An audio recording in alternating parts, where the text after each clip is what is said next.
What's going on, fellas? Shout out to the big fella, young Maxwell, gave me the idea for this video. I realized I had not posted in a couple of days.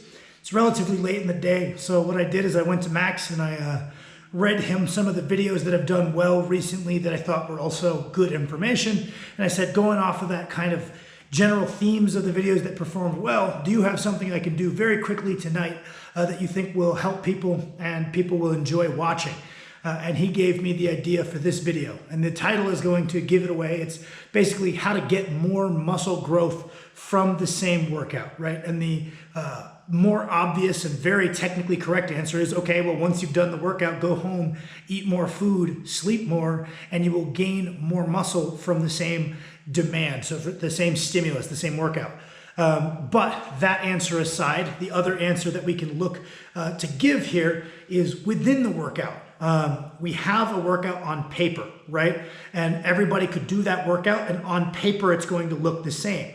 So what does the paper tell us? The paper tells us usually the volume, the weights, right? But there's also intangibles that we couldn't see on that piece of paper. Lifter A and lifter B could do an identical workout on paper, and one could get far better results. And a lot of people would be inclined initially to attribute that difference in results to, oh, it's genetics, we did the same workout. But there are many intangibles to how those workouts were executed in terms of focus, in terms of technique, in terms of range of motion, in terms of mind-muscle connection, that are going to make lifter A and lifter B elicit a very different response from those training sessions. So that is to say that training isn't just quantity, it is also quality.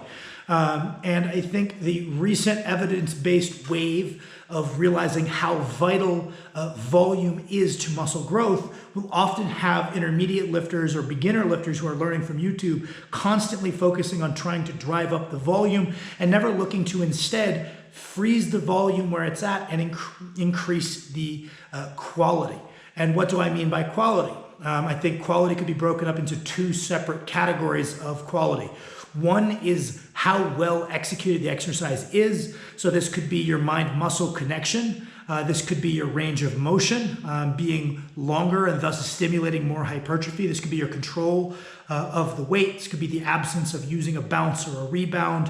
And it could also just be summarized as technique as a whole. So if we are a strength athlete, technique meaning efficiency from moving a weight from point A to point B. And if we are a bodybuilder, efficiency meaning making that lift as hard as possible on only the target musculature and making sure that the target musculature is the limiting factor rather than other muscle groups that could contribute being the limiting factor. So put simply, making sure that your biceps aren't the first thing to fail on a lat pull down if we are doing them to grow our lats.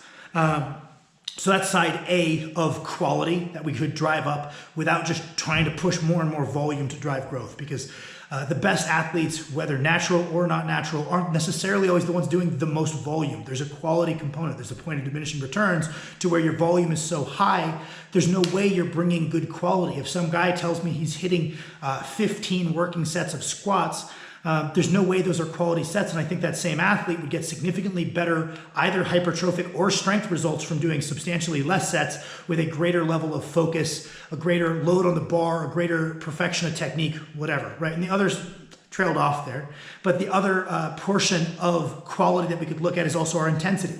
Are we really taking these sets to failure, or is the set we're supposed to take to 1 or 2 RIR actually 1 or 2 RIR? And the frequency at which I see people just not hitting what they're claiming their RPE or their RIR on a set is crazy high. So instead of, okay, well, next week I'm gonna hit 3 more sets of pull downs. Well, how about on the 4 sets that you already did, you actually hit a real RPE 8 where we are 2 reps away from true mechanical failure. So many people are just constantly undershooting those RPEs, and it felt hard, so it must be an 8.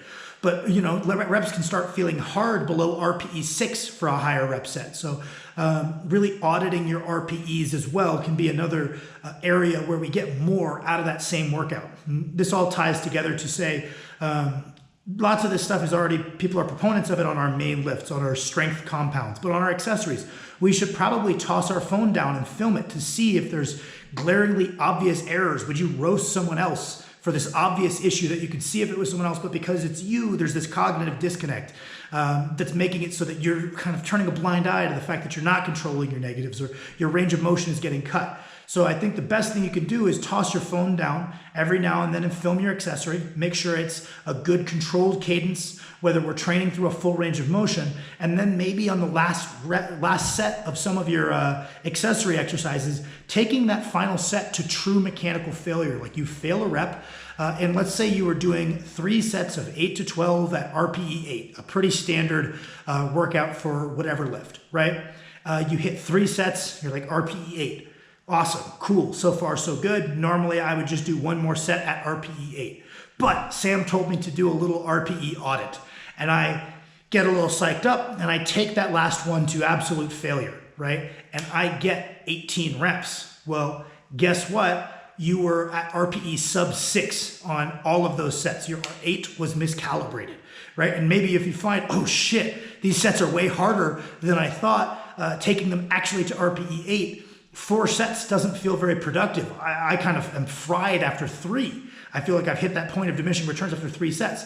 And making sure we hone in that quality might make some of our volume come down because we realized a little bit more of it might have been junk volume than we thought. So this will kind of be my general notes on how to get more out of that same written workout, is to film some of your accessories. Be really accountable with not only your technique, but your intensity and your proximities to failure. And I think that same program that wasn't getting you the best results might suddenly get you better. Or same thing, take your nutrition and your hydration and your sleep more seriously, and that same program that wasn't getting you great results will suddenly work. So thank you guys for watching my video. I appreciate y'all.